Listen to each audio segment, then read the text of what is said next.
All right, today we are going to be talking about the Mixolydian mode. Okay, now I initially did a video about the 5 fingerings of the major scale.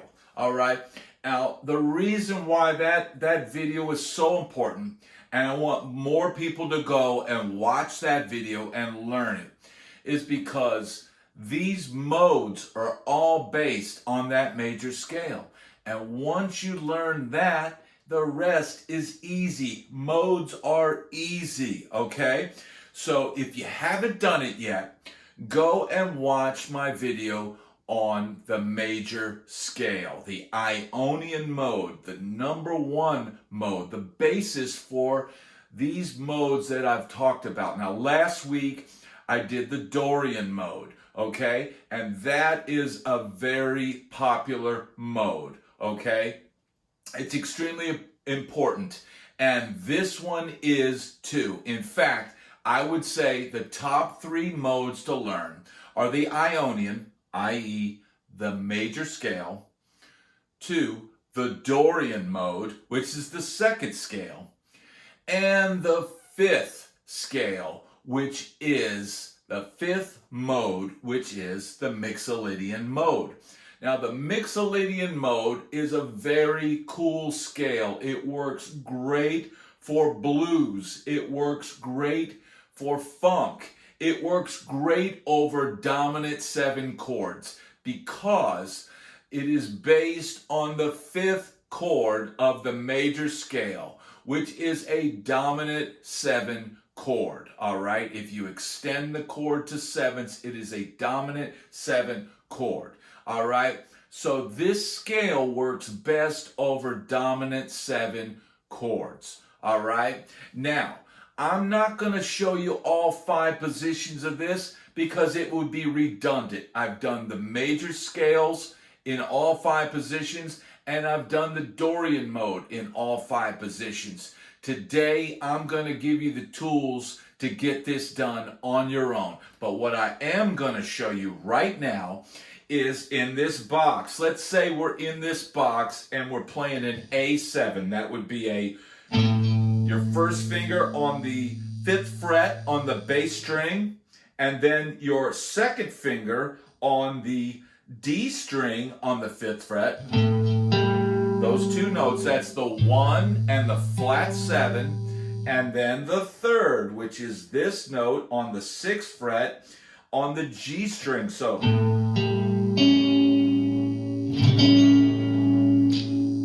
okay, so that is an A7, right? And when you play a D major scale over an A7, you get Mixolydian. Now listen.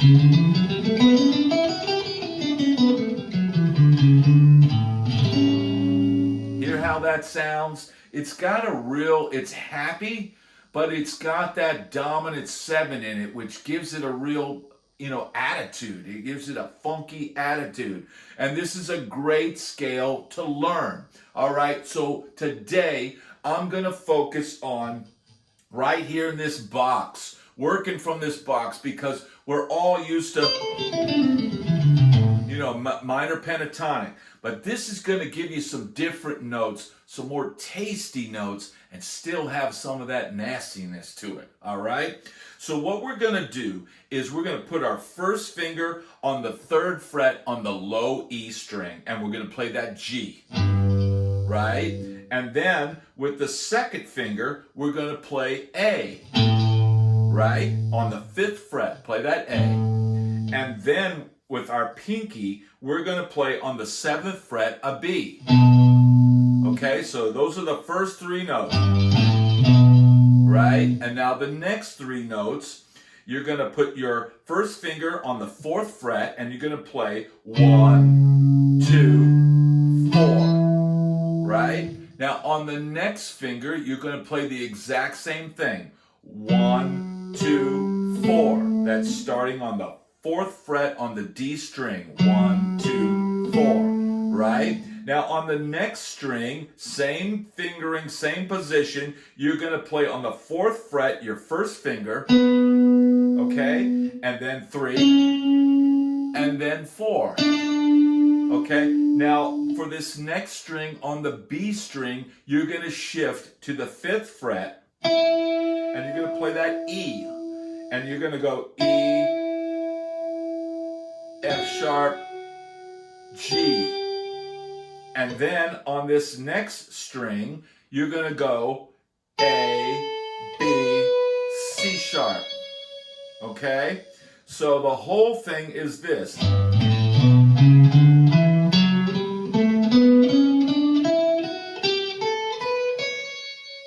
Ending on the 3rd of A. Right? So now this gives you some things. But let me show you something. It's just the D major scale. Right? But when it's played over that A7, it gives you that Mixolydian sound.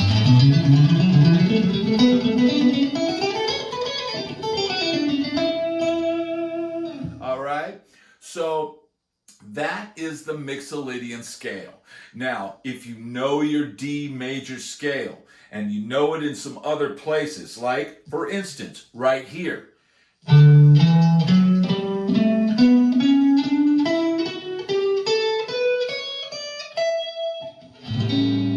Right?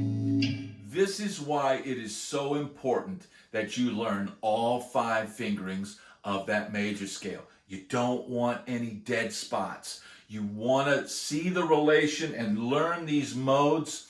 And really, like I said, there's really only 3 modes that you really have to learn, okay? And once you've got this major scale down from here to here, all 5 positions, you got it, man. So even if they call a Lydian mode, which is a different mode we haven't even talked about, you will be able to play it and figure it out and play it anywhere on the neck because you know your major scales. All right? So you heard at the beginning of this video a little demonstration of this scale and what it sounds like over that A dominant 7.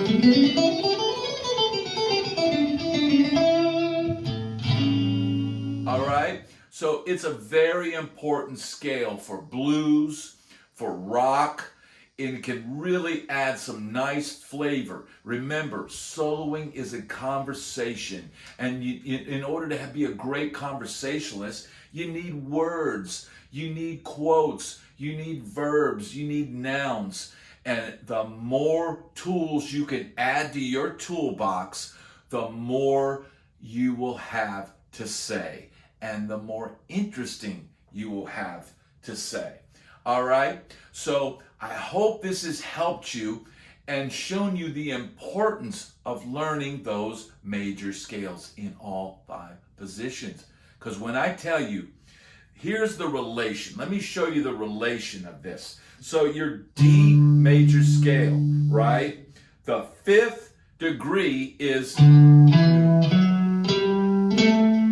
A. So that's how you determine which major scale to play over a key. So let's just say we're in the key of G7. You know, a lot of people like to play blues in G, right? Then all you gotta know is, so the 5th degree of C is G, right? If you're in C, the 5th chord in C is G, right? So if I need to play G Mixolydian, I know it's just a C major scale.